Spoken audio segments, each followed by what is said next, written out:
అనేక మంది రక్షించబడ్డామని ముసుగేసుకున్నారు, మందిరానికి వస్తున్నామని ముసుగేసుకున్నారు, కానీ వారి జీవితంలో దేవునికి ఇవ్వాల్సిన ప్రాధాన్యత ఇవ్వట్లేదు. అందుకనే బుద్ధి అనేది ఉండట్లేదు. మీరు బైబిల్ గ్రంథంలో వాక్యాలు చదివితే ఏమండి, బుద్ధి లేని వారి గురించి, బుద్ధిహీనుల గురించి బైబిల్ గ్రంథంలో రాయబడిన విషయాలు మనం చదివితే, ఒకటి నాబాలు అనే వాడి గురించి చదువుతాం. దేవునికి స్తోత్రం, హల్లెలూయా. ఎవడట వీడు? నాబాలు. మొదటి సమూయేలు గ్రంథం 25వ అధ్యాయం 2-3 వచనాల్లో వాక్యం ఇలా రాయబడి ఉన్నది. కర్మెలులోని మాయోనునందు ఆస్తిగలవాడొకడు ఉన్నాడు. అతడు భాగ్యవంతుడు. ఎంత గొప్పగా రాశాడు చూడండి.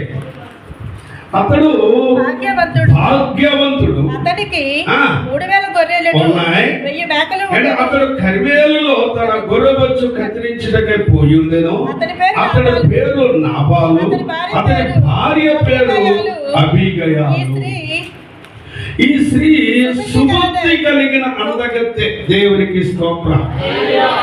ఏమండి, భార్యకైతే బుద్ధి ఉంది, భర్త అయిన నాబాలుకి ఏం లేదంటే బుద్ధి లేదు. వాడి గురించి రాయబడింది మోటువాడని, ఏమండి, దుర్మార్గుడని, దుష్టుడని రాయబడింది. ఏమండి, ఈ రోజున బుద్ధి లేకపోతే మేలు చేసిన వాడి మీద తిరుగుబాటు చేస్తాం. వాడు ఎవరైనా సరే, మన రక్త సంబంధం అయినా సరే, బుద్ధి లేకపోతే మేలు చేసిన వాడికి తిరుగుబాటు చేస్తాం. మీరు ఇంటికి వెళ్ళి చదువుకోవడం కథంతా. దావీదెవడో, ఏమండి, 10వ వచనంలో అంటాడు యెషయా కుమారుడు ఎవడో. చూడండి, ఎంత ఏమండి ఆస్తుంటే మాత్రం వాడు మోటివాడు, దుర్మార్గుడు, దుష్టుడు. తన భార్యకైతే బుద్ధి ఉంది, వీడికైతే బుద్ధి లేదు.